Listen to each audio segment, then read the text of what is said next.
Ciao ragazzi, io sono Riccardo, bentornati nel mio canale YouTube e nel mio piccolo laboratorio. Oggi di nuovo weldinger. Saldatrici fatte veramente bene. Questa in particolare è la V201 DIG Pro, una saldatrice ad elettrodo e a TIG che va da 10 fino a 200 A. Con un display ci permette di scegliere il diametro dell'elettrodo, lo spessore del metallo, l'amperaggio, ragazzi, completissima. È una saldatrice come l'altra, fatta bene. E io in questo video vi dimostrerò le sue capacità. Non voglio convincervi che questa saldatrice è fatta bene, ma voglio dimostrarvelo. La saldatrice a filo continuo l'ho recensita ed è stata acquistata da un sacco di persone perché è piaciuto come lavora, e molte persone hanno commentato poi sotto a quel video complimentandosi per la qualità. Anzi, vi lascio il link sia del video e ovviamente farò apparire poi qua in sovraimpressione i commenti delle persone che l'hanno comprata, ma ovviamente vi lascerò anche il link per andarla a vedere direttamente sul sito del venditore e vedere le caratteristiche tecniche e il prezzo eventualmente aggiornato. Il venditore è Riku Shop,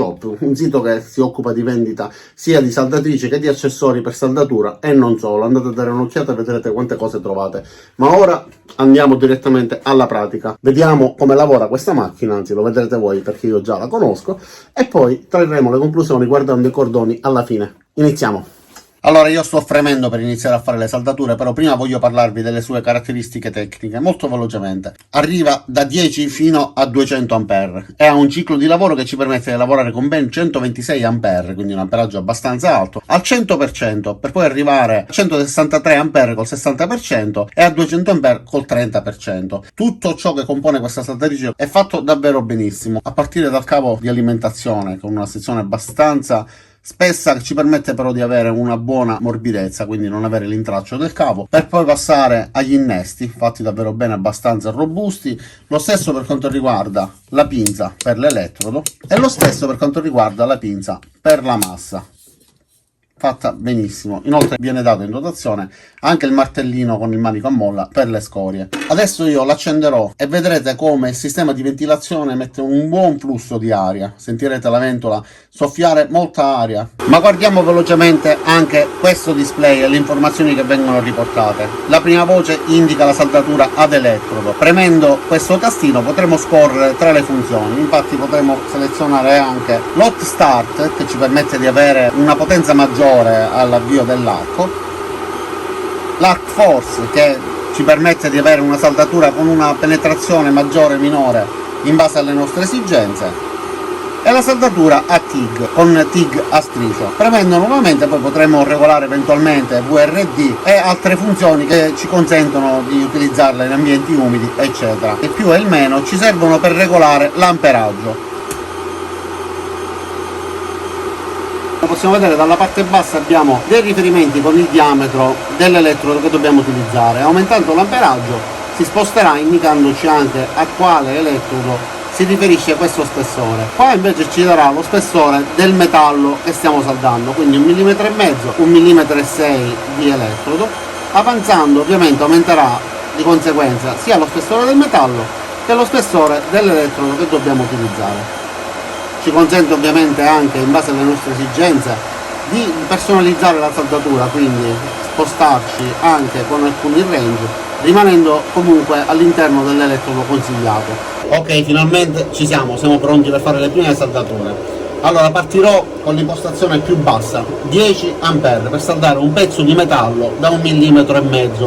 Io già mi sono divertito a fare alcune prove. Salderò però senza il vetrino davanti all'obiettivo, perché nelle ultime recensioni che ho fatto mi avete detto che non si vedeva benissimo, quindi tanto vale saldare senza. Si tratta di un pezzo di metallo da 1,5 mm, uno da 2 mm e un altro pezzo di metallo da 3 mm, e salderò rispettivamente con un elettrodo da 1,6 mm, da 2 mm e da 2 mm e mezzo. È già impostato a 10 A con elettrodo da 1,6. Voglio farvi vedere come questa saldatrice con un elettrodo così piccolo e con una impostazione di un amperaggio così basso comunque riesce a fare partire subito l'arco di saldatura. Non si punta assolutamente.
Adesso rimuovo la scoria, iniziando dal primo pezzo.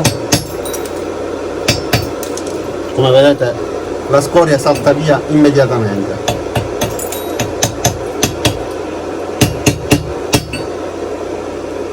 E questi sono i cordoni di saldatura. Ora vi farò vedere comunque meglio da vicino.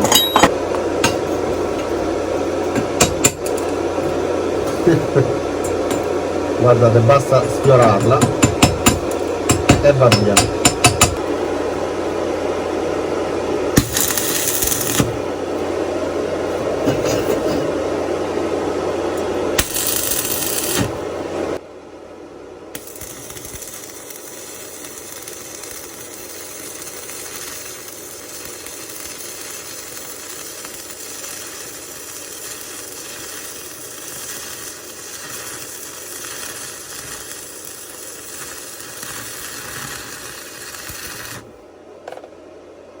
Facciamo un'altra saldatura relativamente difficile, quindi due pezzi da 3 mm, però con la bisellatura, quindi con rischio di bucare.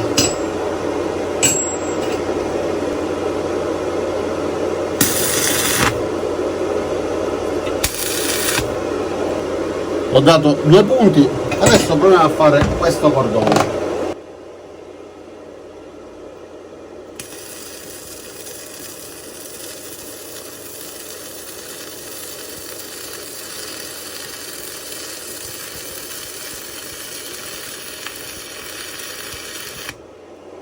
Ragazzi, come al solito nei miei video non può mancare una pazzia. Voglio provare a saldare a 200 A, però utilizzando un semplice elettrodo da 2,5 su questo pezzo, da almeno 12 mm nella parte centrale. Vediamo cosa riusciamo ad ottenere.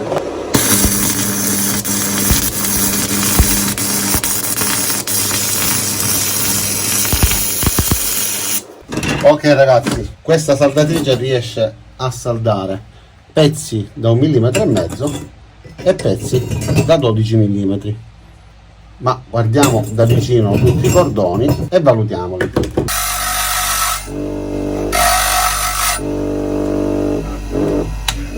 Ok, affilato l'elettrodo in tungsteno, proviamo anche la saldatura a TIG. Io non sono bravissimo a TIG, sto iniziando adesso, però voglio farvi vedere come con questa impostazione di 140 A mi permette di fare una saldatura su questo pezzo di metallo da 3 mm.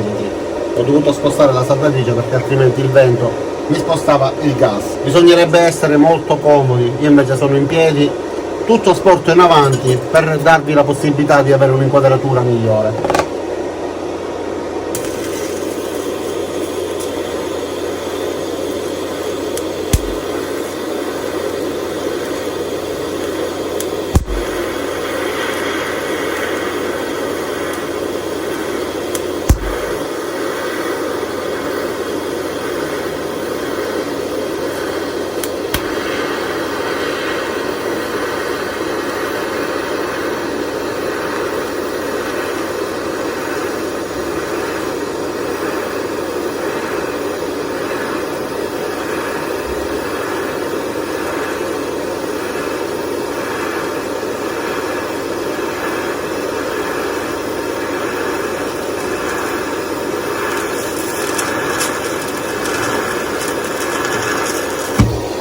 Ok, questo è quello che sono riuscito ad ottenere io. Perdonatemi, chi salda a TIG sicuramente riuscirà ad avere risultati molto più apprezzabili, ma adesso guardiamo tutte le saldature da vicino. Allora, ho dato una spazzolata per rendere leggermente più gradevole la visione e adesso si vede molto meglio. Questo stiamo parlando sempre di 1,5 mm, 2 mm con diverse impostazioni, con un diverso amperaggio, ed è andato benissimo. Il pezzo da 10 mm, il pezzo da 3 mm, quello da 12 e poi la saldatura a TIG. La bombola purtroppo di argon ormai è praticamente scarica, quindi non mi ha aiutato soprattutto nella parte finale, però potete vedere che la saldatrice è andata davvero benissimo. E allora ragazzi, cosa dire di questa nanerotola, la saldatrice ad inverter per saldatura ad elettrodo e saldatura a TIG della Weldinger, modello EV201 DIG Pro. Secondo me è una saldatrice che, come vi ho fatto vedere, riesce a saldare senza alcun problema e consente anche a chi non è bravissimo di riuscire a saldare già da subito, perché già senza intervenire su nessun tipo di impostazione ha fatto partire l'arco di saldatura immediatamente, senza star lì a struciare, a cercare di far partire l'elettrodo. Come avete visto all'inizio ci sono state delle schermate che riguardavano i commenti di persone che hanno già comprato la saldatrice a filo animato e avete visto quello che hanno scritto. Vi lascerò, come ho detto poco fa, il link, andate a dare un'occhiata sia al video dell'altra saldatrice, ai commenti di chi l'ha acquistato, e rispondete sotto i commenti chiedendo informazioni appunto a chi l'ha posseduta, e poi vi lascerò anche il link ovviamente per poter comprare questa sul sito Riku Shop. È davvero una saldatrice piccola che non sa di essere così piccola e si comporta come una saldatrice grande, perché ci permette di saldare sia spessori sottili che spessori estremamente grandi. Quindi, detto questo, non mi resta che ringraziarvi di aver visto questo video fino in fondo. Vi invito ad iscrivervi al mio canale, mettere mi piace al video se vi è piaciuto e lo avete ritenuto utile, cliccate anche sulla campanella dopo esservi iscritti e ci vediamo ai miei prossimi video. Ciao da Riccardo e a presto. Brava!